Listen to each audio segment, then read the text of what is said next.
Harish academy అందిస్తోంది. అన్ని online కోర్సులపై సమ్మర్ స్పెషల్ డిస్కౌంట్ ఆఫర్స్.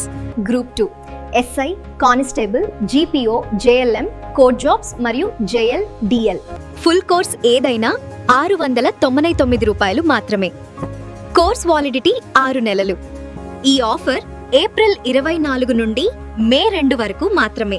సులభంగా జాబ్ సాధించే విధంగా లెజెండరీ ఫ్యాకల్టీచే రూపొందించబడిన standard and updated online classes.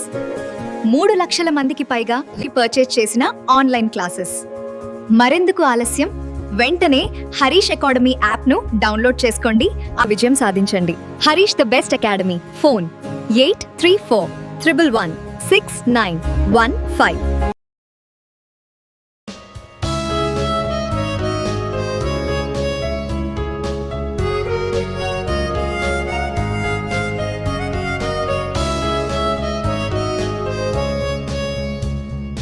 Harish, the best academy. Good evening everyone. Welcome to the Harish Academy. This is Pratap. Today we will discuss April 26th, 2026 current affairs in detail. ఇవాళ మన first topic international సమ్మిట్స్కి సంబంధించి ఒక ముఖ్యమైన సమావేశం అండి. Bricks మేనా meeting. న్యూఢిల్లీలో bricks మేనా సమావేశం జరిగింది. ఏప్రిల్ 23rd నుంచి ఏప్రిల్ 24th వరకు ఈ సమావేశం జరిగింది. మరి ఇక్కడ మనం ఫస్ట్ ఫోకస్ చేయాల్సింది ఈ బ్రిక్స్ అంటే ఏంటి, మేనా అంటే ఏంటి. బ్రిక్స్ అంటే మనం చాలాసార్లు డిస్కస్ చేసుకున్నాం. ఇది ఒక అంతర్జాతీయ కూటమి. ఏ విధంగా అయితే సార్క్, మనకి ఏషియా అటువంటి కూటములు ఉన్నాయో ఇది ఒక కూటమి. మరి ఈ బ్రిక్స్ దేశాల్లో ఇప్పుడు ఎన్ని కంట్రీస్ ఉన్నాయండి? బ్రిక్స్ కంట్రీస్ 11 కంట్రీస్ ఉన్నాయి. మరి ఈ బ్రిక్స్ దేశాలలో కొన్ని మిడిల్ ఈస్ట్ కంట్రీస్ ఉన్నాయి. మిడిల్ ఈస్ట్ అంటే ఏంటి? మధ్యప్రాచ్య దేశాలు అంటారు కదా తెలుగులో చెప్పాలంటే. అంటే మనకి యుఏఈ అటువంటి దేశాలు, గల్ఫ్ కంట్రీస్ ఉంటాయి కదా అటువంటివి. అలానే నార్త్ ఆఫ్రికా దేశాలు కూడా కొన్ని ఉన్నాయి. నార్త్ ఆఫ్రికా కంట్రీలు ఏమున్నాయి? ఉదాహరణకు ఈజిప్టు, అటువంటి దేశాలు బ్రిక్స్లో మెంబర్స్ అనమాట. మరి ఆ బ్రిక్స్ దేశాల్లో ఈ యొక్క middle east, north Africa countries ఉన్నాయి. కాబట్టి ఈ యొక్క మిడిల్ ఈస్ట్ మరియు నార్త్ ఆఫ్రికా దేశాలకు సంబంధించిన డిప్యూటీ ఫారిన్ మినిస్టర్స్ మీటింగ్ జరిగింది. ఉప విదేశాంగ మంత్రుల సమావేశము న్యూఢిల్లీలో జరిగింది. సో ఇక్కడ గుర్తుపెట్టుకోండి, మేనా అంటే middle east and north Africa. BRICS యొక్క మిడిల్ ఈస్ట్ మరియు నార్త్ ఆఫ్రికా దేశాల సమావేశం జరిగింది. మరి ఇక్కడ దీనికి ఎవరు చైర్మన్గా వ్యవహరించారు ఈ సమావేశానికి అంటే ఆబ్వియస్లీ ఇండియా. మరి ఇండియా తరపున ఎవరు ఈ యొక్క సమావేశానికి అధ్యక్షత వహించారు అంటే విదేశాంగ వ్యవహారాల మంత్రిత్వ శాఖ సెక్రటరీ డాక్టర్ నీనా మల్హోత్రా గారు ఈ సమావేశానికి అధ్యక్షత వహించారు. ఎక్స్టర్నల్ అఫైర్స్ మినిస్ట్రీకి సంబంధించిన సెక్రటరీ డాక్టర్ నీనా మల్హోత్రా గారు ఈ మీటింగ్కి చైర్మన్గా వ్యవహరించారు. మరి ఇక్కడ మనం ఫస్ట్ ఫోకస్ చేయాల్సింది ఇదే సమావేశం అండి, బ్రిక్స్ డిప్యూటీ ఫారిన్ మినిస్టర్స్ మరియు ప్రత్యేక రాయబారుల సమావేశం, స్పెషల్ ఎన్వాయిస్ మీటింగ్. అయితే ఏంటి ఇటువంటి సమావేశాలు ఎప్పుడైనా గుర్తుపెట్టుకోండి, ఇవి జరిగినప్పుడు మనం ఎగ్జామ్ పాయింట్ ఆఫ్ వ్యూలో తీసుకోవాల్సింది ఇంపార్టెంట్ హైలైట్స్. వీళ్ళు ఏ విషయాలపైన చర్చించారు? ఇప్పుడు మనం చూస్తూ ఉన్నాం, ఇజ్రాయెల్ లెబనాన్ మధ్య ఆ యొక్క యుద్ధ వాతావరణం కావచ్చు, అలానే ఆ లెబనాన్ కాకుండా మళ్ళీ ఇంకా మనకి యెమెన్ దేశంలో జరుగుతూ ఉన్న దాడులు, అటువంటి వాటిపైన, టెర్రరిజం పైన, అటువంటి వాటిపైన చర్చలు జరపడం జరిగింది. సో ఈ కాంటెక్స్లో మనం బ్రిక్స్ గురించి కొద్దిగా తెలుసుకోవాలండి. ఇటువంటి సమావేశాలు జరిగినప్పుడు మనము డెఫినెట్లీ తెలుసుకోవాల్సిందే.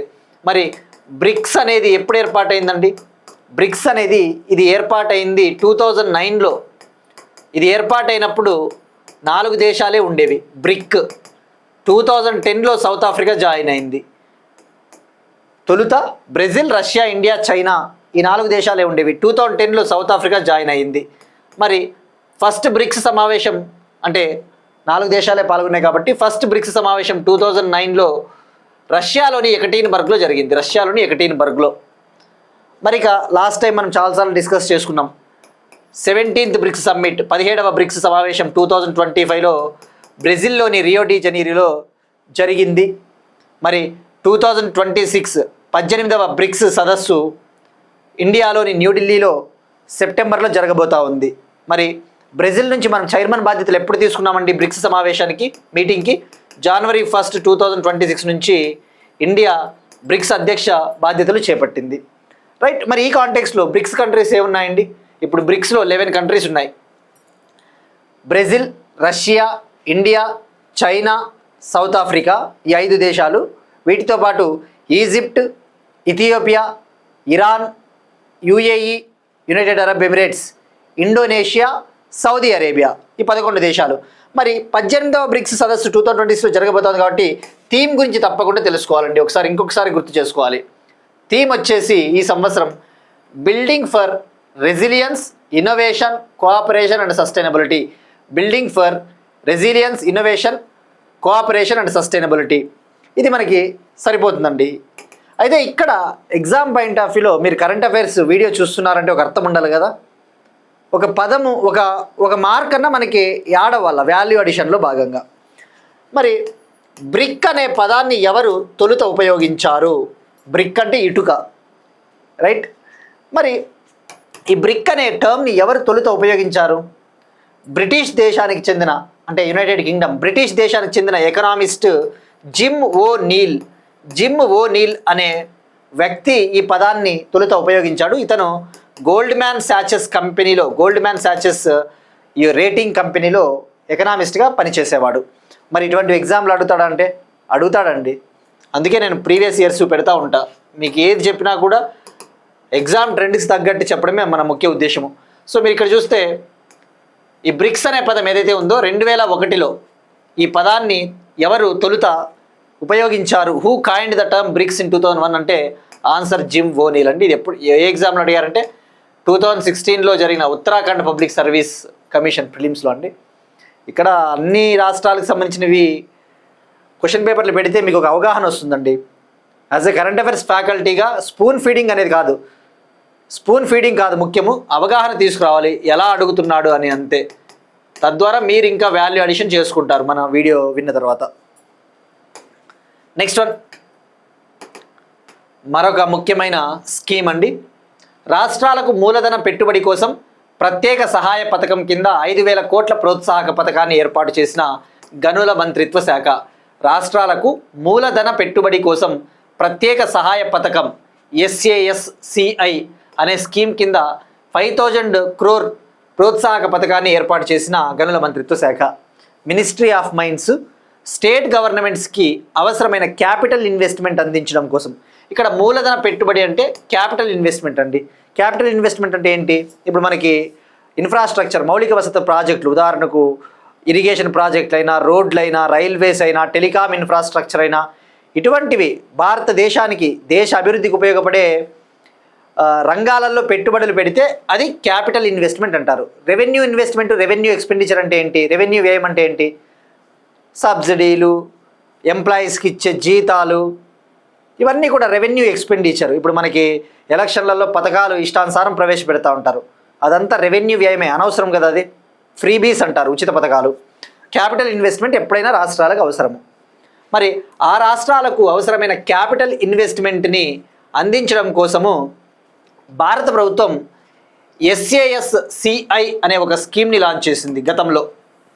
అంటే scheme for special assistance to states for capital investment. Scheme for special assistance to states for capital investment. Assistance అంటే తెలుగులో చెప్పాలంటే సహాయము, రైట్. మరి ఇప్పుడు మినిస్ట్రీ ఆఫ్ మైన్స్ ఈ SASCI 2.0 స్కీమ్ కింద 5,000 crore ఒక స్కీమ్ని, అంటే ఒక సబ్ స్కీమ్ని లాంచ్ చేసింది. మరి దీని ముఖ్య ఉద్దేశం ఏంటి? దీని ముఖ్య ఉద్దేశం, మెయిన్ ఆబ్జెక్టివ్ 2026-27 ఫినాన్షియల్ ఇయర్లో, అంటే ప్రస్తుతం నడుస్తూ ఉన్న ఆర్థిక సంవత్సరంలో ఈ యొక్క మైనింగ్ సెక్టార్లో అవసరమైన సంస్కరణలు తీసుకురావాలి, ఈ యొక్క మైనింగ్ సెక్టార్లో అవసరమైన రీఫార్మ్స్ తీసుకురావాలి, మినరల్ ప్రొడక్షన్ని ఇంక్రీజ్ చేయాలి, ఈ యొక్క ఖనిజాల ఉత్పత్తిని పెంపొందించడం కోసము ఈ యొక్క స్కీమ్ని లాంచ్ చేయడం జరిగింది. సో గుర్తుపెట్టుకోండి, ఏ ఇయర్కి ఇది వర్తిస్తుంది? 2026-27 5,000 crore. మరి ఇక్కడ SASCI గురించి మనము 1 month బ్యాక్ అనుకుంటా, ఎగ్జాక్ట్గా ఒక నెల కిందట, లేదంటే మేబీ ఏప్రిల్ స్టార్టింగ్లో అనుకుంటారా, ఎగ్జాక్ట్గా నాకు గుర్తులేదు, ఇదే స్కీమ్ని మనము డిస్కస్ చేసుకున్నాం. ఐడియా ఉందండి. అందుకే కరెంట్ అఫైర్స్ ఎవరైతే మన కరెంట్ అఫైర్స్ రెగ్యులర్గా ఒక్కరోజు కూడా ఆపుకోకుండా ఫాలో అవుతూ ఉంటారో వాళ్ళకి ఇమ్మీడియట్గా స్ట్రైక్ అవుతుందని నేను ఆశిస్తున్నాను అండి. మనం ప్రైడ్ ఆఫ్ హిల్స్ అని ఒక స్కీమ్ డిస్కస్ చేసుకున్నాం. ప్రైడ్ ఆఫ్ హిల్స్ పథకము కేంద్ర ప్రభుత్వం ఇటీవల నాగాల్యాండ్ స్టేట్కి ప్రైడ్ ఆఫ్ హిల్స్ కింద ఆర్థిక సహకారాన్ని అందించింది, ఈ యొక్క ఫైనాన్షియల్ అసిస్టెన్స్ని అందించింది అని చెప్పేసి, మరి ఈ ప్రైడ్ ఆఫ్ హిల్స్ ఎందులో భాగంగా అమలు చేస్తూ ఉన్నారు? SASCIలో భాగంగా. ఈ SASCIలో భాగంగా ప్రైడ్ ఆఫ్ హిల్స్ కింద 9 హిల్లీ రాష్ట్రాలకు, 9 హిల్లీ స్టేట్స్ అంటే కొండలు ఉన్న రాష్ట్రాలు అంటే ఈ నార్త్ ఈస్ట్ రాష్ట్రాలు, అరుణాచల్ ప్రదేశ్, నాగాలాండ్, అస్సాము, లడఖ్ ఇటువంటి రాష్ట్రాలకి ఆర్థిక సహకారం అందిస్తారు. మరి ఈ యొక్క ప్రైడ్ ఆఫ్ హిల్స్ స్కీమ్ కింద 9 హిల్లీ స్టేట్స్కు 25,000 crore కేటాయించింది, 25,000 కోట్లు. ఇందులో భాగంగా అత్యధికంగా అరుణాచల్ ప్రదేశ్కి ఆర్థిక సహాయం అందించింది. స్కీమ్లో భాగంగా అరుణాచల్ ప్రదేశ్కి హైయెస్ట్ ఫండ్స్ ఇవ్వడం జరిగింది. సో ఇట్లా ఒకసారి లింకప్ చేసుకోవాలంటే రేపు పొద్దున సింపుల్గా అడుగుతాడు, ప్రైడ్ ఆఫ్ హిల్స్ కింద ఎంత ఏ స్టేట్కి ఇచ్చారు, మనం ఆల్రెడీ డీటెయిల్గా డిస్కస్ చేసుకున్నామండి. మీరు కావాలంటే ఈ పథకం గురించి మీరు ఏప్రిల్ నెల కరెంట్ అఫైర్స్లో ఇది కవర్ అయింది, ఒకసారి చూడొచ్చు, చూడని వాళ్ళు కూడా క్లియర్గా చెప్పుకున్నాం. ఇదే ఇట్లా అండి లింకప్ చేసుకోవాలి. సో మరి SASCI విషయానికి వస్తే ఏంటది అసలు? Special assistance to states for capital investment scheme అనేది ఇది ఒక సెంట్రల్ సెక్టార్ స్కీము, కేంద్ర ప్రభుత్వ పథకము. అంటే కేంద్ర ప్రభుత్వమే మొత్తం నిధులు భరిస్తుంది. మినిస్ట్రీ ఆఫ్ ఫైనాన్స్ లాంచ్ చేసింది, ఆర్థిక మంత్రిత్వ శాఖ లాంచ్ చేసిన స్కీము. ఈ యొక్క స్కీమ్ కింద రాష్ట్ర ప్రభుత్వాలకు అవసరమైన మూలధన వ్యయం కోసం అవసరమైన క్యాపిటల్ ఎక్స్పెండిచర్ కోసము 50 ఏండ్ల పాటు వడ్డీ లేని రుణాలు అందిస్తుంది కేంద్ర ప్రభుత్వం. ఈ స్కీమ్ కింద సెంట్రల్ గవర్నమెంటు స్టేట్ గవర్నమెంట్స్కి క్యాపిటల్ ఎక్స్పెండిచర్ కోసం 50 years పాటు ఇంటరెస్ట్ ఫ్రీ లోన్స్ ఇస్తుంది. ఇందా క్లియర్గా చెప్పుకున్నాం కదండి, క్యాపిటల్ ఎక్స్పెండిచర్ అనేది చాలా ఇంపార్టెంట్ మన గ్రోత్ రేట్కి. అంటే రోడ్ల పైన, ఇన్ఫ్రాస్ట్రక్చర్ పైన, ఇరిగేషన్ ప్రాజెక్ట్స్ పైన, అటువంటి వాటిపైన పెట్టే ఖర్చు. నెక్స్ట్ వన్ పాలిటీకి సంబంధించి అపాయింట్మెంట్స్ అండి. ఇది ఆంధ్రప్రదేశ్కి సంబంధించినది, but at the same time polity cover అవుతుంది మీకు. ఆంధ్రప్రదేశ్ హైకోర్టు తొలి మహిళా ప్రధాన న్యాయమూర్తిగా లీసా గిల్ ప్రమాణ స్వీకారం. ఆంధ్రప్రదేశ్ హైకోర్టు తొలి మహిళా ప్రధాన న్యాయమూర్తిగా లీసా గిల్ ప్రమాణ స్వీకారం. ఆంధ్రప్రదేశ్ హైకోర్టుకి ఫస్ట్ ఉమెన్ చీఫ్ జస్టిస్గా లీసా గిల్ గారిని అపాయింట్ చేయడం జరిగింది. ఈమె ప్రమాణ స్వీకారం కూడా నిన్న విజయవాడలోని లోక్ భవన్లో జరిగింది. మరి విజయవాడలోని లోక్ భవన్లో ఆంధ్రప్రదేశ్ గవర్నర్ ఎస్ అబ్దుల్ నజీర్ గారు ఈమె చేత ప్రమాణ స్వీకారం చేయించారు. ఈమె చేత ఓత్ సెరమనీని నిర్వహించారు. ఓత్ అంటే ప్రమాణ స్వీకారము, రైట్. మరి ఇక్కడ ఈమె జస్టిస్ ధీరజ్ సింగ్ ఠాకూర్ గారి ప్లేస్లో ఈమె రావడం జరిగింది. సో ఇది ఎక్కడ జరిగింది ప్రమాణ స్వీకారం? లోక్ భవన్. లోక్ భవన్ అంటే ఏంటంటే గతంలో ఈ గవర్నర్ ఉండే నివాసాలని రాజ్భవన్గా పిలిచేవాళ్ళు, ఇప్పుడు లోక్ భవన్గా పిలుస్తూ ఉన్నారు, మనం తెలుసుకున్నాం. మరి ఇక్కడ ఎగ్జామ్ పాయింట్ ఆఫ్ వ్యూ మనం తెలుసుకోవాల్సింది డైరెక్ట్గా పాలిటీలో హైకోర్టు జడ్జెస్ని ఎట్లా అపాయింట్ చేస్తారు, హైకోర్టు జడ్జెస్ని ఎవరు అపాయింట్ చేస్తారు? ఆర్టికల్ 217 ఏం చెప్తుందండి? ఈ హైకోర్టు జడ్జిల యొక్క అపాయింట్మెంట్ గురించి తెలుపుతుంది. మరి హైకోర్టు జడ్జిల్ని, హైకోర్టు చీఫ్ జస్టిస్ని ఎవరు అపాయింట్ చేస్తారు, ఎవరు నియమిస్తారు? ప్రెసిడెంట్. మరి ప్రెసిడెంట్ డైరెక్ట్గా నియమిస్తాడా అంటే డెఫినెట్లీ ఆయన చీఫ్ జస్టిస్ ఆఫ్ ఇండియాతో చర్చలు జరపాల్సిందే, భారత ప్రధాన న్యాయమూర్తితో. మరి ఈ ఆర్టికల్ 217 కింద హైకోర్టు జడ్జిల్ని నియమించాలి అంటే ప్రెసిడెంటు చీఫ్ జస్టిస్ ఆఫ్ ఇండియాతో చర్చలు జరుపుతారు. అలానే చీఫ్ జస్టిస్ ఆఫ్ హైకోర్టుతో చర్చలు జరుపుతారు, హైకోర్టు యొక్క చీఫ్ జస్టిస్తో. అలానే ఆ రాష్ట్ర గవర్నర్తో కూడా చర్చలు జరుపుతారు. అది హైకోర్టు జడ్జిలు నియమించాలంటే. అదే హైకోర్టు చీఫ్ జస్టిస్ని నియమించాలి అంటే, ప్రధాన న్యాయమూర్తి నియమించాలి అంటే అప్పుడు ప్రెసిడెంట్ ఎవరిని కలుస్తారు, ఎవరితో చర్చలు జరుపుతారు? President chief justice of India మరియు గవర్నర్ ఆఫ్ ద స్టేట్, రాష్ట్ర గవర్నర్తో కూడా కొద్దిగా కన్సల్టేషన్స్ ఉంటాయి, చర్చలు. బట్ ఇదంతా కూడా ఎగ్జిక్యూటివ్ ప్రొసీజర్ అని చెప్పవచ్చు, రైట్. ఇది ఆర్టికల్ 217. మరి ప్రమాణ స్వీకారానికి సంబంధించి ఏమైనా ఆర్టికల్ ఉందా? ఆర్టికల్ 219. ఆర్టికల్ 219 అపాయింట్ చేసేది ప్రెసిడెంటే, కానీ వాళ్ళకి ప్రమాణ స్వీకారం చేపించేది మాత్రము governor. Article 219 speaks about oath or swearing in ceremony, right. మరి రాజ్యాంగంలో ఇటువంటి ప్రమాణ స్వీకారాలకు సంబంధించి ఏదైనా షెడ్యూల్ ఉందా అండి? మనం డిస్కస్ చేసుకున్నాం కదా చాలాసార్లు షెడ్యూల్స్ గురించి. 12 షెడ్యూళ్లలో 3వ షెడ్యూల్ ఏంటిది? షెడ్యూల్ 3 భారత రాజ్యాంగంలో 3వ షెడ్యూల్ ఏం చెప్తుంది? ముఖ్యంగా యూనియన్ మినిస్టర్సు, ఎంపీలు, మెంబర్ ఆఫ్ పార్లమెంట్లు, అలానే స్టేట్ మినిస్టర్సు, రాష్ట్ర మంత్రులు, స్టేట్ ఎమ్మెల్యేసు, అలానే సుప్రీంకోర్టు జడ్జిలు, హైకోర్టు జడ్జిలు, అలానే CAG, comptroller and auditor general, CAG, వీళ్ళకు సంబంధించి ప్రమాణ స్వీకారాల గురించి తెలిపేదే షెడ్యూల్ 3. అట్లా పాలిటీలో యాడ్ చేసుకుంటే సరిపోతుందండి. సో ఇందాక చెప్పిందంతా కూడా ఇంగ్లీష్లో ఊరినే అట్లా స్క్రిప్ట్ ఇవ్వడం జరిగిందండి.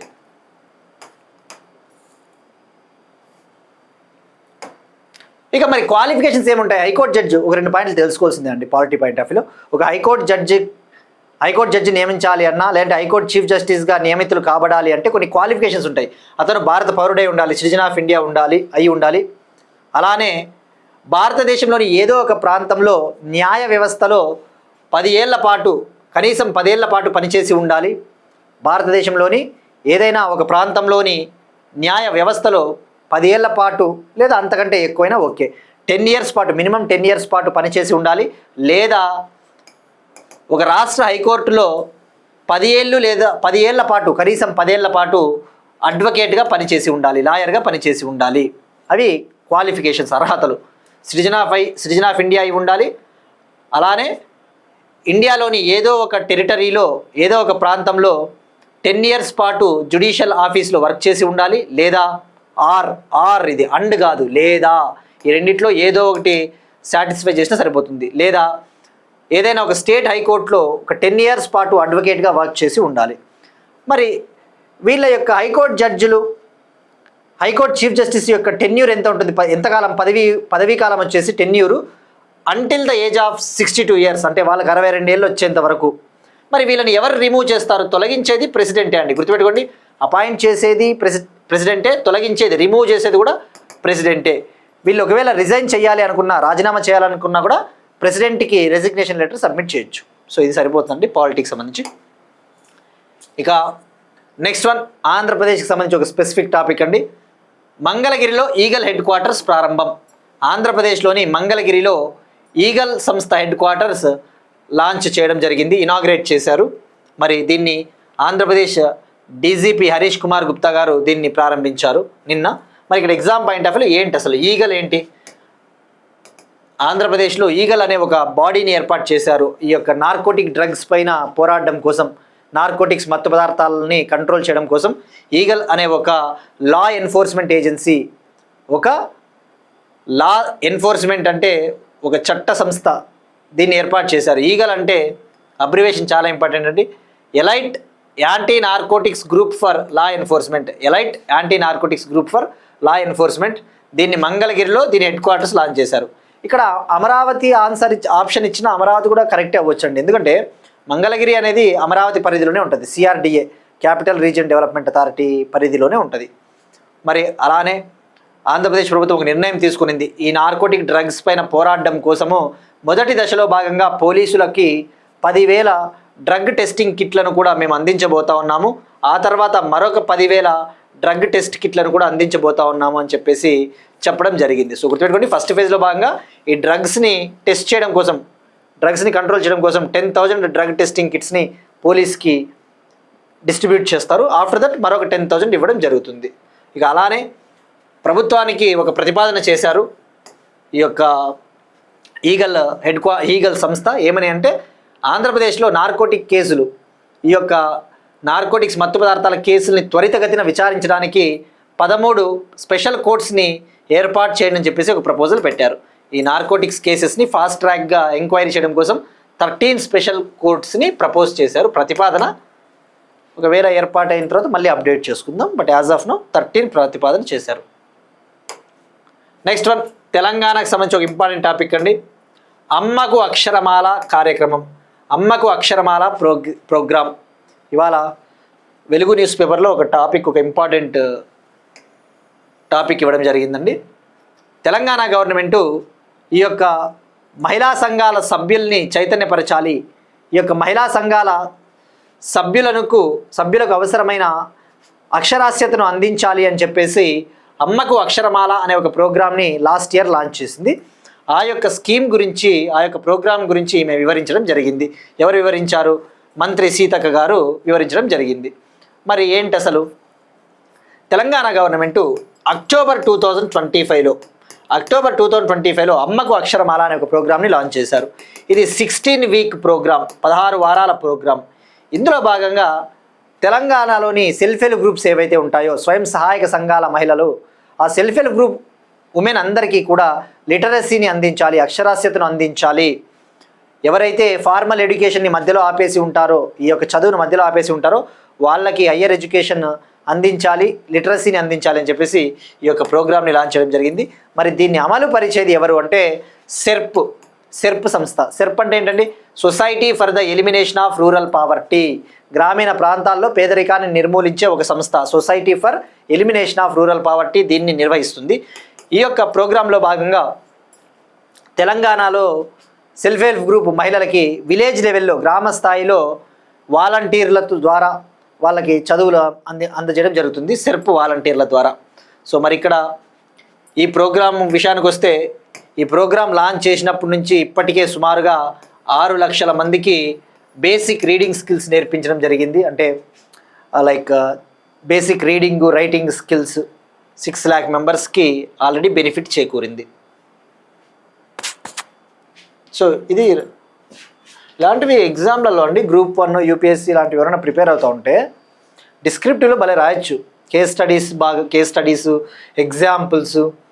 ఈ గ్రూప్ 1 ఆంధ్రప్రదేశ్ అయినా తెలంగాణ గ్రూప్ 1 అయినా ఒక టాపిక్ ఉంటుందండి, సెల్ఫ్ హెల్ప్ గ్రూప్స్ అని చెప్పేసి, స్వయం సహాయక సంఘాలు. వాడు రేపు పొద్దున ఇటు అడగొచ్చు, ఆంధ్రప్రదేశ్ ప్రభుత్వము లేదా భారత ప్రభుత్వము లేదా ఇండియాలో ఈ యొక్క స్వయం సహాయక సంఘాలను అభివృద్ధి చేయడానికి ప్రభుత్వాలు తీసుకుంటున్న చర్యల గురించి వివరించండి అన్నప్పుడు ఆ సెల్ఫ్ హెల్ప్ గ్రూప్స్ యొక్క సమస్యలు ఏమున్నాయో రాయొచ్చు, ఏమి చేస్తూ ఉన్నారు చర్యలు బలోపేతం చేయడానికి అని చెప్పినప్పుడు ఇలాంటివి రాస్తే మంచి మార్కులు పడతాయండి. సో మీ ఫ్రెండ్స్కి తప్పకుండా షేర్ చేయండి. ఎవరైనా అన్ని రకాల ఎగ్జామ్స్ ప్రిపేర్ అయ్యే వాళ్ళకి చెప్పండి, ప్రతాప్ చెప్తున్నాడని కూడా ఒకసారి చెప్పండి. ఎందుకంటే మీ సపోర్ట్ కూడా మాకు అవసరం అండి. డెఫినెట్లీ వాళ్ళకి నచ్చితే ఫాలో అవుతారు, లేకపోతే లైట్. ఎందుకంటే ఒక్కొక్కరు టీచింగ్ స్టైల్ ఒక్కోలా ఉంటుంది, అందరికీ అందరూ నచ్చాలన్న అవసరం లేదు. బట్ మీరైతే మీ వంతుగా డెఫినెట్లీ నలుగురికి షేర్ చేయండి. వాళ్ళకి నచ్చితే definitely they will follow it అండి. Next one, AI platform Mythos వల్ల కలిగే నష్టాలను అంచనా వేయడానికి ఎస్బీఐ చైర్మన్ నేతృత్వంలో ప్యానెల్ ఏర్పాటు. ఆర్టిఫిషియల్ ఇంటెలిజెన్స్ ప్లాట్ఫామ్ మిథోస్ వల్ల కలిగే నష్టాలను అంచనా వేయడానికి ఎస్బీఐ చైర్మన్ నేతృత్వంలో ప్యానెల్ ఏర్పాటు. గవర్నమెంట్ ఆఫ్ ఇండియా, భారత ప్రభుత్వం, మినిస్ట్రీ ఆఫ్ ఫైనాన్స్, ఆర్థిక మంత్రిత్వ శాఖ ఆర్టిఫిషియల్ ఇంటెలిజెన్స్ ప్లాట్ఫామ్ అయిన మిథోస్ అనే ఒక ఏఐ ప్లాట్ఫామ్ వల్ల మనకు కలగబోయే ముప్పులు ఏమైనా ఉంటాయా, రిస్క్స్, అటువంటి రిస్క్స్ని అసెస్ చేయడం కోసం, అంటే అంచనా వేసి ఆ యొక్క రిస్క్ని ఎదుర్కోవడం కోసం ఒక ప్యానెల్ని, ఒక కమిటీని ఏర్పాటు చేశారు. ఈ ప్యానెల్ని state bank of India chairman నేతృత్వంలో ఏర్పాటు చేయడం జరిగింది. మరి ఎస్బీఐ చైర్మన్ ఎవరండి? ఎస్బీఐ చీఫ్ వచ్చేసి CS Shetty, state bank of India chief CS Shetty. మరి ఏంటి అసలు ఈ యొక్క ప్యానెల్ ముఖ్య ఉద్దేశం ఏంటి? మిథోస్ అంటే ఏంటి? మనం చాలాసార్లు తెలుసుకున్నామండి. మిథోస్ అనేది ఇది ఒక AI platform, AI chatbot. ఇటీవల మనం డిస్కస్ చేసుకున్నాం. ఆంథ్రోపిక్ అనే ఒక ఏఐ కంపెనీ, అమెరికాకు చెందిన ఆంథ్రోపిక్ అనే ఒక AI company project glass wing అనే ఒక ప్రాజెక్ట్ని లాంచ్ చేసింది. Project glass wing. ఆ ప్రాజెక్ట్ గ్లాస్ వింగ్లో భాగంగా ఈ యొక్క క్లాడ్ మిథోస్ అనే ఒక ఏఐ ప్లాట్ఫామ్ని లాంచ్ చేసింది. ఈ క్లాడ్ మిథోస్ ప్లాట్ఫామ్ ఏంటంటే, ఈ యొక్క పెద్ద పెద్ద టెక్నాలజీ కంపెనీలు, ఉదాహరణకు గూగుల్, అమెజాన్, ఇటువంటి పెద్ద పెద్ద టెక్నాలజీ కంపెనీలలోని సాఫ్ట్వేర్లకు కొన్ని సైబర్ సెక్యూరిటీ ప్రాబ్లమ్స్ తలెత్తుతూ ఉంటాయి, కొన్ని సైబర్ ముప్పులు తలెత్తుతూ ఉంటాయి. మరి అటువంటి సైబర్ సెక్యూరిటీ థ్రెట్స్, అటువంటి ముప్పుల్ని ఎదుర్కోవడానికి ఒక సెక్యూరిటీ ప్లాట్ఫామ్, ఒక సెక్యూరిటీ వ్యవస్థ అవసరం అని చెప్పేసి క్లాడ్ మిథోస్ అనే ఒక ఆర్టిఫిషియల్ ఇంటెలిజెన్స్ ప్లాట్ఫామ్ని ఏర్పాటు చేశారు. ఇది ఏం చేస్తుందంటే, దీనికి కోడింగ్ సామర్థ్యం ఉంటుంది, కోడింగ్ స్కిల్స్ ఉంటాయి, అన్ని రకాల అనలిటికల్ స్కిల్స్ ఉంటాయి. అటువంటి సైబర్ ముప్పులు ఏవైనా ఉంటే ముందుగానే అంచనా వేస్తుంది అనమాట. అది ప్రాజెక్ట్ గ్లాస్ వింగ్లో భాగంగా. మరి ఈ యొక్క క్లాడ్ మిథోస్ అనే ఏఐ ప్లాట్ఫామ్ వల్ల డెఫినెట్లీ టెక్నాలజీ కంపెనీల్లో పనిచేసే ఎంప్లాయీస్కి కూడా కొద్దిగా నెగిటివ్ ఎఫెక్టే. ఎందుకంటే దానికి ప్రోగ్రామింగ్ స్కిల్స్ ఉంటాయి, అన్నీ ఉంటాయి. సో తద్వారా సాఫ్ట్వేర్ జాబ్స్ అనేవి కూడా తగ్గే అవకాశాలు ఉంటాయి. సో మరి అటువంటి థ్రెడ్స్ ఉన్నాయి కదా. ముఖ్యంగా బ్యాంకింగ్ నెట్వర్క్లో కూడా కొన్ని ఇష్యూస్ వస్తాయి. బ్యాంకింగ్ నెట్వర్క్లో కూడా అటువంటి సమస్యలను ఎదుర్కోవడం కోసం బ్యాంకింగ్ నెట్వర్క్స్ కూడా సైబర్ అటాక్లు ఎదుర్కొంటూ ఉంటాయి సమస్యలు. వాటిని అంచనా వేయడం కోసం ఈ యొక్క ప్యానెల్ని ఏర్పాటు చేశారు. గుర్తుపెట్టుకోండి, ఎస్బీఐ చీఫ్ సిఎస్ శెట్టి నేతృత్వంలో. సో ఇక్కడ మీరు keywords project Glasswing, Claude, Mythos ఎవరు లాంచ్ చేశారు? Anthropic. Right. Next one, space technology సంబంధించిన important topic.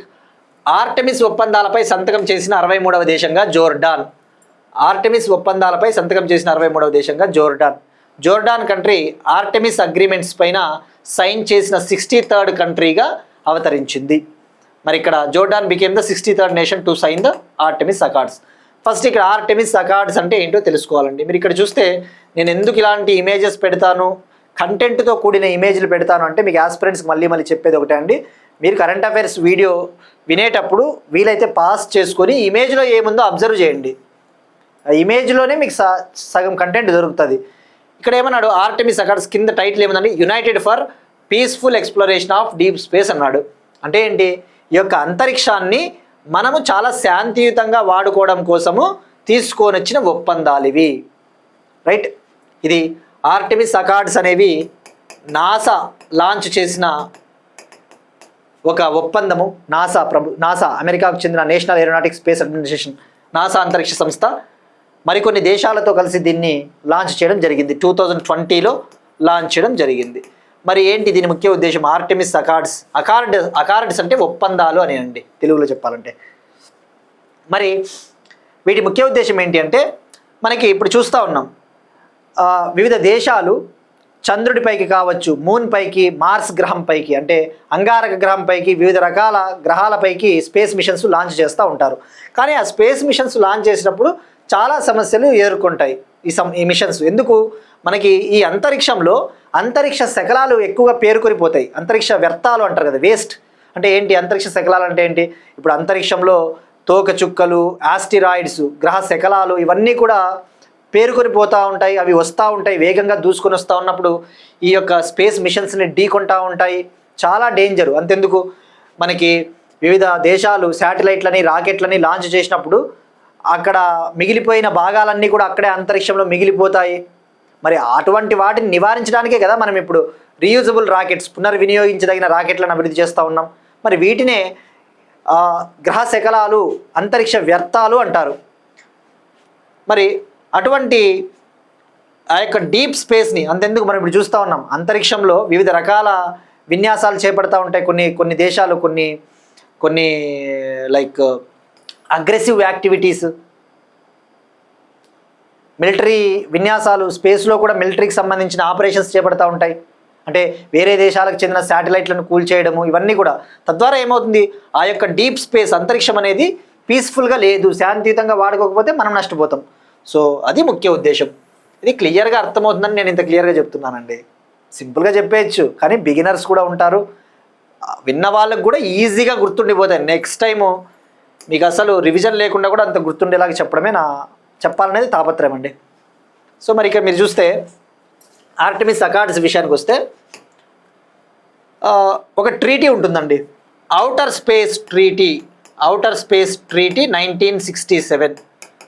Outer space treaty 1967 ముఖ్య ఉద్దేశం ఈ యొక్క అంతరిక్షాన్ని మనం శాంతియుతంగా వాడుకోవాలనేది ముఖ్య ఉద్దేశం. అదే ఆర్టెమిస్ అకార్డ్ల ముఖ్య ఉద్దేశం. సో ఎప్పుడు లాంచ్ చేశారండి? 2020లో నాసా లాంచ్ చేసింది.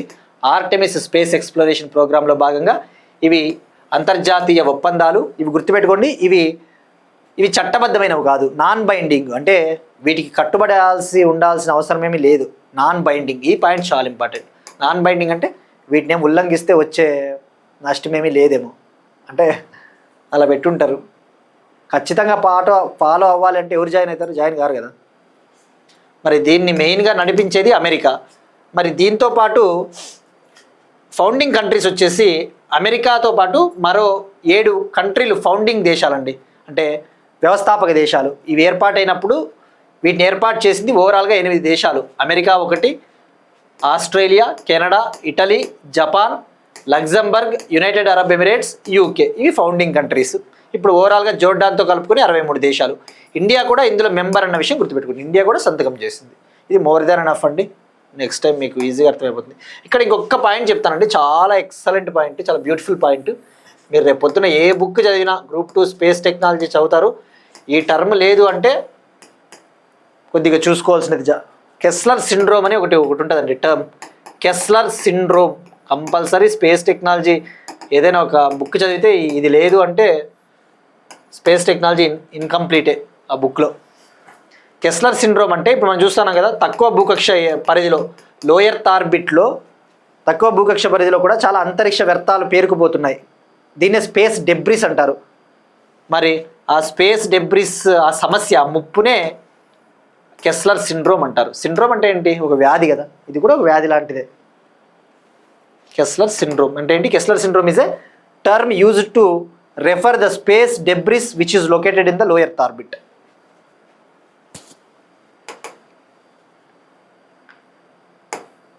Next one again space technology సంబంధించి ఒక ఇంపార్టెంట్ టాపిక్. భారతదేశపు మొట్టమొదటి ప్రైవేట్ ఆర్బిటల్ రాకెట్ విక్రమ్ 1. భారతదేశపు మొట్టమొదటి ప్రైవేట్ ఆర్బిటల్ రాకెట్ విక్రమ్ 1.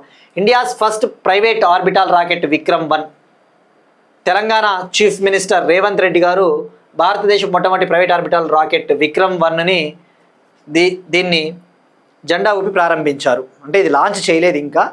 దీన్ని ఇప్పుడు ఈ యొక్క ప్రైవేట్ ఆర్బిటల్ రాకెట్ విక్రమ్ 1ని ఆంధ్రప్రదేశ్లోని శ్రీహరికోటలోని సతీష్ ధావన్ స్పేస్ సెంటర్కి తరలించే ప్రక్రియను ఈయన జెండా ఊపి ప్రారంభించారు. మరి ఏంటి అసలు ఇది? అసలు ప్రైవేట్ ఆర్బిటల్ రాకెట్, జనరల్గా రాకెట్లను ఇండియాలో ఇస్రో డెవలప్ చేస్తుంది. కానీ ఫర్ ద ఫస్ట్ టైం ఇండియాలో హైదరాబాద్కు చెందిన స్కైరూట్ ఏరోస్పేస్ కంపెనీ ఒక ప్రైవేట్ ఆర్బిటల్ రాకెట్ని డెవలప్ చేసింది. దాని పేరే విక్రమ్ 1. సో ఫస్ట్ టైం ఒక ప్రైవేట్ కంపెనీ ఒక ఆర్బిటల్ రాకెట్ని డెవలప్ చేసింది. మరి ఆర్బిటల్ రాకెట్ అంటే ఏంటి? ఇది ఒక ఫుల్ ఫ్లెజ్డ్ రాకెట్. ఈ రాకెట్ని లాంచ్ చేసి కక్షలోకి ప్రవేశపెడితే అది ఆర్బిటల్ రాకెట్. మరి దీన్ని ఎప్పుడు లాంచ్ చేయవచ్చు అంటే జూన్లో లాంచ్ చేయవచ్చు అని చెప్పేసి ఒక అంచనా, జూన్ 2026లో. ఇది 300 కేజీల వరకు పేలోడ్ని మోసుకొని పోగలదు. 300 కేజీ వరకు పేలోడ్ని మోసుకొని పోగలదు. మరి ఇక్కడ ఫోకస్ చేయాల్సింది, ఇది తొలుత దీన్ని లాంచ్ చేసేటప్పుడు పూర్తి స్థాయిలో శాటిలైట్లని ప్రయోగించారు. స్టార్టింగ్ దశలో బేసిక్ శాటిలైట్స్ డేటా కలెక్ట్ చేయడం కోసము, అటువంటి వాటి కోసము బేసిక్ ఎక్స్పెరిమెంట్స్, శాంపుల్ ఎక్స్పెరిమెంట్స్ చేపడతారు. మరి ఇక్కడ మీరు తెలుసుకోవాల్సింది, స్కైరూట్ ఏరోస్పేస్ కంపెనీని ఎవరు ఏర్పాటు చేశారు? కంపెనీ వచ్చినప్పుడు ఫౌండర్స్ చాలా ఇంపార్టెంట్. స్కైరూట్ ఏరోస్పేస్ని ఏర్పాటు చేసింది ఇస్రో మాజీ సైంటిస్టులైన పవన్ కుమార్ చందన్ మరియు నాగభరత్ దాకా. ఇది చాలాసార్లు మనం డిస్కస్ చేసుకున్నామండి, బట్ అగైన్ తెలుసుకోవాలి. ఇక్కడ మీరు ఫోకస్ చేయాల్సింది ఏంటంటే అండి, విక్రమ్ 1 ఓకే, ఇదేంటి? India's first private orbital rocket. మరి విక్రమ్ ఎస్ అనేది కూడా ఒకటి ఉంది, ఐడియా ఉందా? మీరు స్పేస్ టెక్నాలజీ చదవాలండి. గ్రూప్ 2 ఏదైనా ఏ ఎగ్జామ్కైనా ఎస్ఎన్టీ లేనిదే ఈరోజు జీవనాడి ఉన్నట్లు ఎస్ఎన్టీ, ఏ కాంపిటేటివ్ ఎగ్జామ్కైనా. విక్రమ్ ఎస్ రాకెట్ ఏంటండి? ఇది కూడా భారతదేశపు మొట్టమొదటి ప్రైవేట్ సబ్ ఆర్బిటల్ రాకెట్. భారతదేశపు మొట్టమొదటి ప్రైవేట్ సబ్ ఆర్బిటల్ రాకెట్. దీన్ని ఎవరు డెవలప్ చేశారు? దీన్ని కూడా హైదరాబాద్కు చెందిన స్కైరూట్ ఏరోస్పేస్ కంపెనీ. దీన్ని ఎప్పుడు లాంచ్ చేశారు? 2022లో లాంచ్ చేశారు శ్రీహరికోటలోని సతీష్ ధావన్ స్పేస్ సెంటర్ నుంచి. మరి ఏంటిది? భారతదేశం మొట్టమొదటి ప్రైవేట్ సబ్ ఆర్బిటల్ రాకెట్ అంటే విక్రమ్ ఎస్. భారతదేశం మొట్టమొదటి ప్రైవేట్ ఆర్బిటల్ రాకెట్ అంటే విక్రమ్ 1. ఇక్కడ సబ్ ఉంది. సబ్ అంటే సబ్ ఆర్బిటాల్ అంటే ఇది ఈ రాకెట్ని లాంచ్ చేస్తారు కానీ కక్షలోకి శాటిలైట్లని ప్రవేశపెట్టదు. అంటే ఫుల్ ఫ్లెడ్జ్డ్గా ఆర్బిట్లోకి శాటిలైట్స్ని డిప్లాయ్ చేయదు, వెళ్తుంది అంతవరకే, కక్షలోకి శాటిలైట్లని ప్రవేశపెట్టదు. అంటే ఒక విధంగా చెప్పాలంటే ప్రయోగాత్మక రాకెట్ అని చెప్పవచ్చు, ఒక విధంగా చెప్పాలంటే. So India's first private sub orbital rocket అంటే విక్రమ్ ఎస్. ఇది కూడా స్కైరూట్ ఏరోస్పేస్ కంపెనీ డెవలప్ చేసింది. దీన్ని 2022లో మిషన్ ప్రారంభ్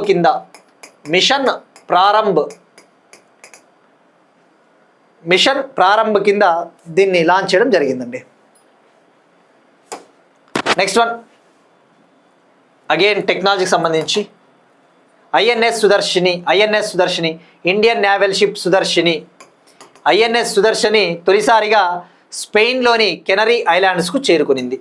ఐఎన్ఎస్ సుదర్శని తొలిసారిగా స్పెయిన్లోని కెనరీ ఐలాండ్స్కు చేరుకునింది. తద్వారా స్పెయిన్లోని కెనరీ ఐలాండ్స్ను సందర్శించిన మొట్టమొదటి భారత షిప్ ఐఎన్ఎస్ సుదర్శిని. మరి ఏంటండి ఇది? ఫస్ట్ ఏంటిది ఐఎన్ఎస్ సుదర్శిని అంటే? ఇదొక సెయిల్ ట్రైనింగ్ షిప్ అంటే సముద్ర యాత్రలు నావికా యాత్రలకు అవసరమైన శిక్షణను అందించే ఒక నౌక. ఈ యొక్క సెయిల్ ఎక్స్పెడిషన్ ప్రోగ్రామ్స్కి అవసరమైన ట్రైనింగ్ను అందించే ఒక షిప్. సో గుర్తుపెట్టుకోండి, ఐఎన్ఎస్ సుదర్శన్ అనేది సెయిల్ ట్రైనింగ్ షిప్. మరి ఇప్పుడు ఇది స్పెయిన్లోని కెనరీ ఐలాండ్స్ని విజిట్ చేసింది. లోకయాన్ 26 సముద్ర యాత్రలో భాగంగా, లోకయాన్ 26 నావెల్ ఎక్స్పెడిషన్లో భాగంగా చేరుకునింది. మరి మనం తెలుసుకున్నాం లోకయాన్ 26 అంటే ఏంటి, చాలాసార్లు తెలుసుకున్నాం. ఈ లోకయాన్ 26 అనేది ఒక సముద్ర యాత్ర. మన వసుదైక కుటుంబం గురించి ప్రపంచ దేశాలకు తెలియజేయాలన్న ఉద్దేశంతో దీన్ని జనవరి 20, 2026 లాంచ్ చేశారు. జనవరి 20, 2026 కేరళలోని కొచ్చి నుంచి ఈ ఐఎన్ఎస్ సుదర్శిని తన పర్యటనను ప్రారంభించింది. మరి ఇది ఎన్ని నెలల పాటు కొనసాగుతుందంటే 10 నెలల పాటు, 10 month ఎక్స్పెడిషను. ఈ యొక్క ప్రోగ్రాంలో భాగంగా 13 దేశాల్లోని 18 పోర్ట్లను సందర్శిస్తుంది. 13 కంట్రీస్లోని 18 పోర్ట్స్ని విజిట్ చేస్తుంది. ఓవరాల్గా 22,000 నాటికల్ మైల్స్ని కవర్ చేస్తుంది. రైట్. మరి ఇందులో భాగంగా ఈ లోకయాన్ 26 మిషన్లో భాగంగా ఐఎన్ఎస్ సుదర్శిని ఫ్రాన్స్లోని ఎస్కలే ఏసేటే, ఈ ఐఎన్ఎస్ సుదర్శిని ఈ ప్రోగ్రాంలో భాగంగా కొన్ని ప్రఖ్యాత ఇంటర్నేషనల్ షిప్ ఈవెంట్స్లలో పాల్గొనబోతా ఉంది. అవి ఉదాహరణకు ఫ్రాన్స్లోని ఎస్కలే ఏసేటే మరియు అమెరికాలోని సెయిల్ 250 అనే ఒక అంతర్జాతీయ షిప్ కార్యక్రమాల్లో పాల్గొనబోతా ఉంది. మరి ఐఎన్ఎస్ సుదర్శిని ఇది సెయిల్ ట్రైనింగ్ షిప్, ఓకే. మరి దీన్ని ఎవరు బిల్డ్ చేశారు? దీన్ని స్వదేశీయంగా నిర్మించారు, ఇండిజినస్గా బిల్డ్ చేశారు. ఇది భారతదేశపు 2వ sail training ship. It is India 2nd sail training ship. మరి దీన్ని ఎవరు నిర్మించారంటే Goa ship yard limited company. దీన్ని 2012లోనే నేవీలోకి తీసుకున్నారు. ఇక్కడ మరి ఇది రెండవది. మొదటిది ఏంటండి? భారతదేశపు మొట్టమొదటి SAIL training ship, India's first SAIL training ship ఏంటిది? ఐఎన్ఎస్ తారాంగిణి. మనం ఇది కూడా డిస్కస్ చేసుకున్నామండి. అందుకే నేను చెప్పేదండి మీకు మళ్ళీ కరెంట్ అఫైర్స్ బాగా ప్రతిరోజు వినండి. ఒకరోజు మిస్ అయినా నెక్స్ట్ రోజన్నా వీడియో కంపల్సరీ చూడండి. ఐఎన్ఎస్ తారాంగిణి ఇది భారతదేశం మొట్టమొదటి సెయిల్ ట్రైనింగ్ షిప్. ఇది ఎందుకు మనం ఎప్పుడు డిస్కస్ చేసుకున్నాం? ఇటీవల విశాఖపట్నంలో, ఆంధ్రప్రదేశ్ని విశాఖపట్నంలో ఇంటర్నేషనల్ ఫ్లీట్ రివ్యూ జరిగింది. అంతర్జాతీయ నావికా సమీక్ష మరియు మిలాన్ 2026 పేరిట ఒక నావెల్ ఎక్సర్సైజ్లు జరిగాయి కదా, అప్పుడు ఐఎన్ఎస్ తారాంగిణి పాల్గొనింది. సో మొదటిది INS Tarangini, second INS Sudarshini.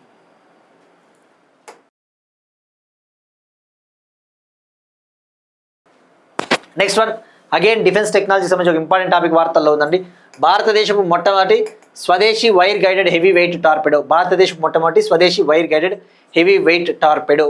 ఇదొక టార్పెడో అండి. India's first indigenous wire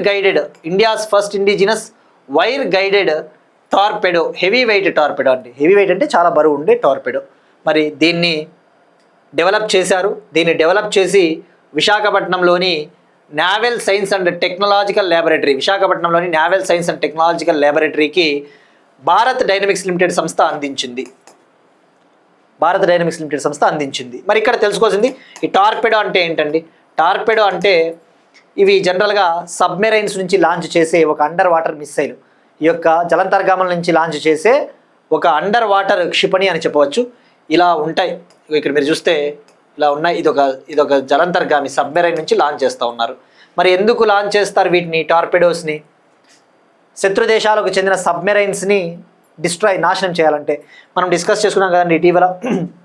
again Iran America యుద్ధ సమయంలో ఇరాన్కు చెందిన ఐరిస్ డేనా అనే ఒక షిప్ని వీళ్ళు ఏం చేశారు? అమెరికా వాళ్ళు మార్క్ 48 అనే ఒక టార్పెడోను ఉపయోగించి దీన్ని నాశనం చేశారు. అన్యాయంగా ఒక 60-70 మంది చనిపోయారండి. అన్యం పుణ్యం తెలియని వాళ్ళు విశాఖపట్నంలోని మిలాన్ ఎక్సర్సైజ్కి వస్తే దానిపైన అటాక్ చేసి వాళ్ళని చంపడం జరిగింది.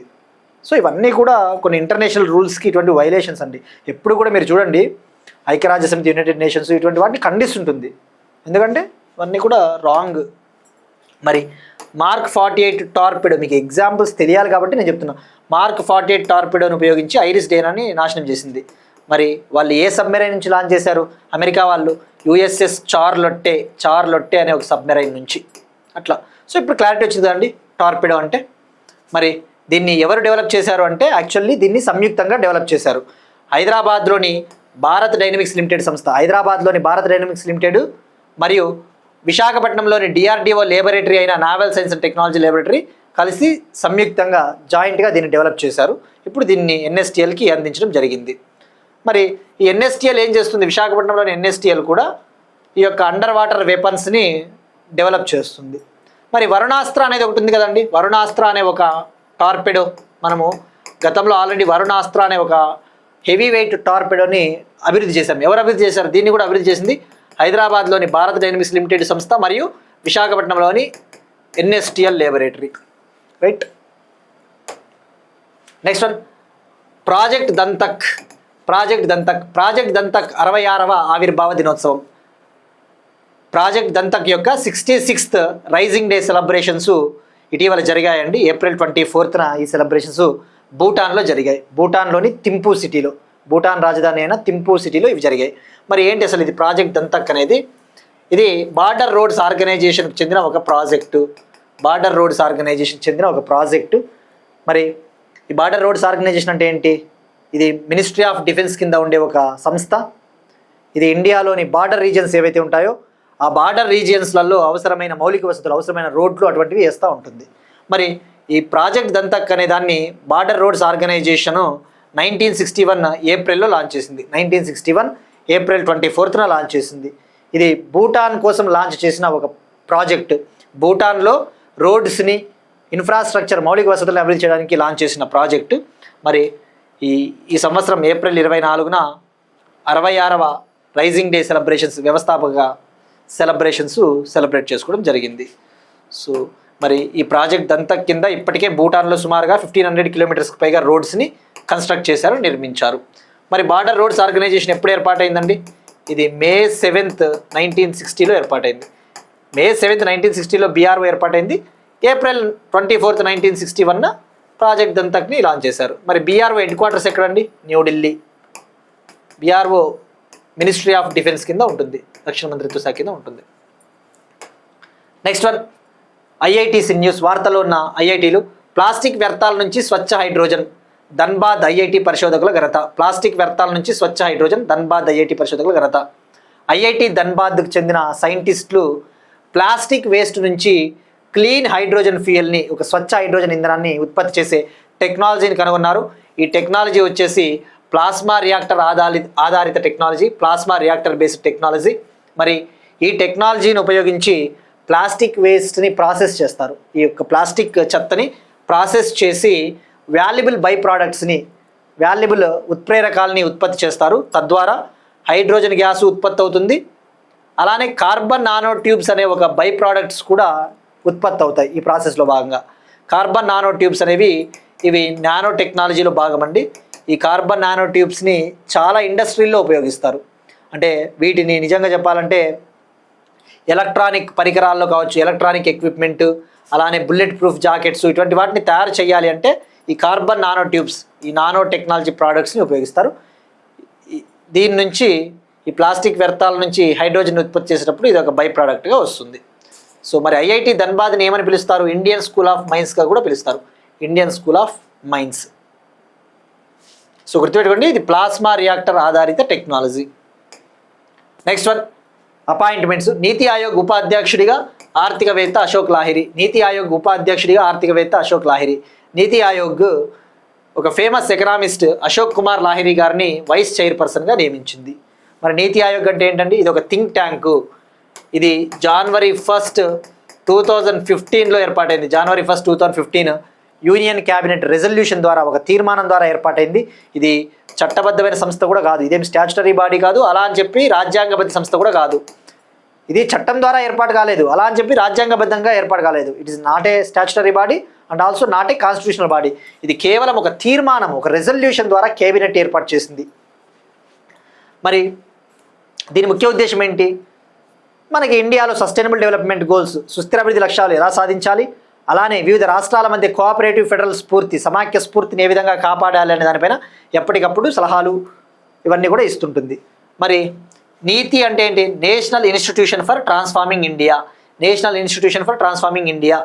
మరి నీతి ఆయోగ్కి చైర్మన్గా ఎవరు ఉంటారు? ప్రైమ్ మినిస్టర్ ఉంటారు, ప్రధానమంత్రి ఉంటారు. వైస్ చైర్పర్సన్గా మొన్నటి వరకు సుమన్ కే బేరీ ఆయన ప్లేస్లో ఈయన్ని నియమించడం జరిగింది. మరి నీతి ఆయోగ్కి సీఈఓగా ఎవరున్నారు? నిధి చిబ్బర్, ఈమె ప్రస్తుతం అదనపు బాధ్యతలు నిర్వహిస్తూ ఉంది. మరి ఇంకా కొంతమందిని మెంబర్స్గా కూడా నియమించింది నీతి ఆయోగ్లో. ఉదాహరణకు రాజీవ్ గౌబా, కేవి రాజు, గోబర్ధన్ దాసు, ఎం శ్రీనివాసు, అభయ్ కరందీకర్ని రాజీవ్ గౌబా, కేవి రాజు, గోబర్ధన్ దాసు, ఎం శ్రీనివాసు, అభయ్ కరందీకర్ వీళ్ళని ఫుల్ టైం మెంబర్స్గా నియమించింది. ఫుల్ టైం మెంబర్స్గా, పూర్తి స్థాయి సభ్యులుగా నియమించింది. ఇక్కడ రాజీవ్ గౌబా అంటే ఈయన పొలిటికల్ అండి, ఒక పొలిటికల్ది రాస్తాడు, పొలిటికల్ ఐడియాలజీ అని చెప్పేసి famous book. Political science PSIR optional students చదువుతారు జనరల్గా. యూపీఎస్సీ ప్రిపేర్ అయ్యే వాళ్ళు PSIR political science and international relations ఎవరైతే తీసుకుని ఉంటారో తప్పకుండా రాజీవ్ గౌబా బుక్ చదవాలా, అది ఇంపార్టెంట్.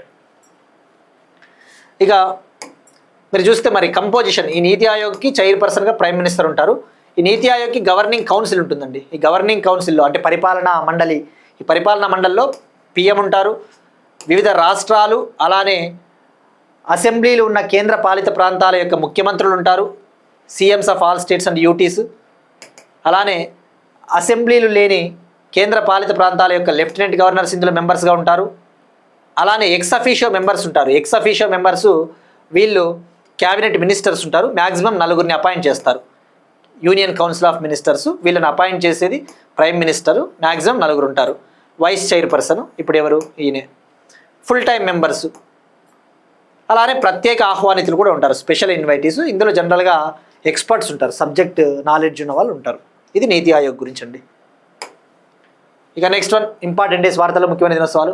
ప్రపంచ మేధో సంపత్తి దినోత్సవం ఎవ్రీ ఇయర్ ప్రపంచ మేధో సంపత్తి దినోత్సవంగా April 26న సెలబ్రేట్ చేసుకుంటారు. World intellectual property day April 26. ఏంటి ఇంటలెక్చువల్ ప్రాపర్టీ అంటే ఏంటి? మేధో సంపత్తి. ఉదాహరణకు పేటెంట్స్. ఇప్పుడు మనకి ఏదైనా మన టెక్నాలజీ, మన యొక్క నాలెడ్జ్, మన యొక్క జ్ఞానాన్ని ఉపయోగించి ఏదైనా ఒక ప్రోడక్ట్ని కనుగొంటే దానిపైన మనం పేటెంట్, కాపీ రైట్స్ అవి తీసుకుంటాం. తద్వారా వేరే వాళ్ళు కాపీ కొట్టేయకుండదు, మనకు కూడా 4 డబ్బులు వస్తాయి. అదే కదా ఆరెంజ్ ఎకానమీ అంటే జనరల్గా. ఇక్కడ మేధో సంపత్తి అల్టిమేట్గా ఎందుకు ఉపయోగిస్తారండి? అల్టిమేట్గా 4 డబ్బులు సంపాదించుకునేకే. అంటే అది మరీ గ్రీడ్కి పోరాదు. World intellectual property day every year April 26న సెలబ్రేట్ చేసుకుంటారు. మరి అవేర్నెస్ తీసుకురావాలి, అవగాహన తీసుకురావాలి. పేటెంట్స్, కాపీరైటు, ట్రేడ్ మార్క్ ఇటువంటి వాటి పట్ల ప్రజలకు అవగాహన తీసుకురావాలి. ఎందుకంటే వీటి వల్ల లాభాలు ఉంటాయి. దేశ ఆర్థిక వ్యవస్థ ఈ యొక్క ఇంటలెక్చువల్ ప్రాపర్టీ మేధో సంపత్తి వల్ల దేశానికి, దేశ ప్రజలకు ఆదాయం వస్తుంది, అభివృద్ధి చెందుతుంది దేశం. మరి దీన్ని ఎవరు ఏర్పాటు చేశారు, ఎవరు సెలబ్రేట్ చేస్తారంటే వరల్డ్ ఇంటలెక్చువల్ ప్రాపర్టీ ఆర్గనైజేషన్, వైపో సంస్థ, ప్రపంచ మేధో హక్కుల సంస్థ ప్రతి సంవత్సరం దీన్ని నిర్వహిస్తుంది. తొలిసారిగా 2000లో దీన్ని నిర్వహించారు. మరి ఎందుకు April 26న సెలబ్రేట్ చేసుకుంటారంటే ప్రపంచ మేధో హక్కుల సంస్థ వైపో అనేది 1967లో ఏర్పాటైందండి. వైపో 1967లో ఏర్పాటైంది. కానీ ఈ వైపోకి సంబంధించిన ఒప్పందం, కన్వెన్షన్ ఏదైతే ఉంటుందో, ఈ మేధో హక్కుల్ని కాపాడే ఒక ఒప్పందం అనేది April 26, 1917 అమల్లోకి వచ్చింది. అందుకు ఎవ్రీ ఇయర్ April 26న సెలబ్రేట్ చేసుకుంటాం. మరి థీమ్ ఏంటి? IP and sports. IP and sports ready set innovate. Theme వచ్చేసి IP and sports ready set innovate అనేది థీమ్. అంటే స్పోర్ట్స్కి లింక్ చేశారు. ఈ ఐపీ వల్ల స్పోర్ట్స్ కూడా, మేధో సంపత్తి వల్ల స్పోర్ట్స్ కూడా అభివృద్ధి చెందుతాయి అనేసి. సో ఆరెంజ్ ఎకానమీ ముఖ్య ఉద్దేశం ఏంటండి? ఎకానమీని డెవలప్ చేయాలి.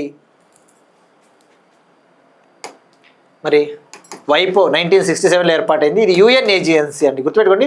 ఇది ఐక్యరాజ్య సమితికి సంబంధించిన ఒక ప్రత్యేక సంస్థ, యునైటెడ్ నేషన్స్ స్పెషలైజ్డ్ ఏజెన్సీ. 1967లో ఏర్పాటైంది.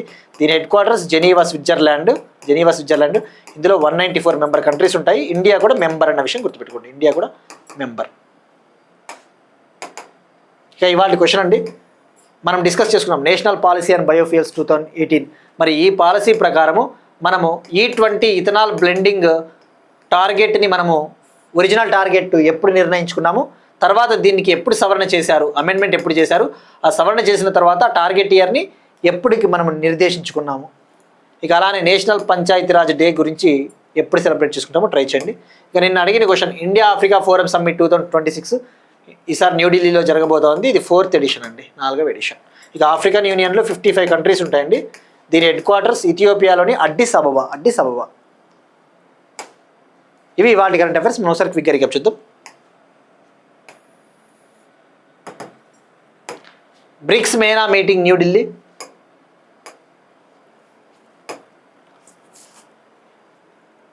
రాష్ట్రాలకు మూలధన పెట్టుబడి కోసం ప్రత్యేక సహాయ పథకం కింద 5,000 కోట్ల ప్రోత్సాహక పథకాన్ని ఏర్పాటు చేసిన గనుల మంత్రిత్వ శాఖ. ఏపీ హైకోర్టు తొలి మహిళా ప్రధాన న్యాయమూర్తిగా లీసా గిల్. మంగళగిరిలో ఈగల్ హెడ్ క్వార్టర్స్ ప్రారంభం, ఆంధ్రప్రదేశ్. అమ్మకు అక్షరమాల కార్యక్రమం, తెలంగాణ.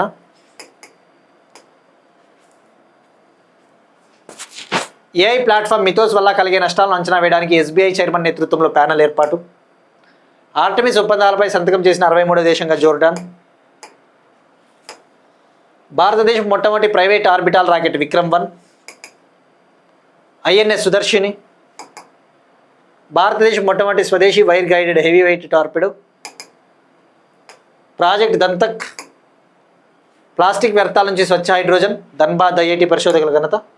నీతి ఆయోగ్ వైస్ చైర్పర్సన్గా ఆర్థికవేత్త అశోక్ లాహిరి.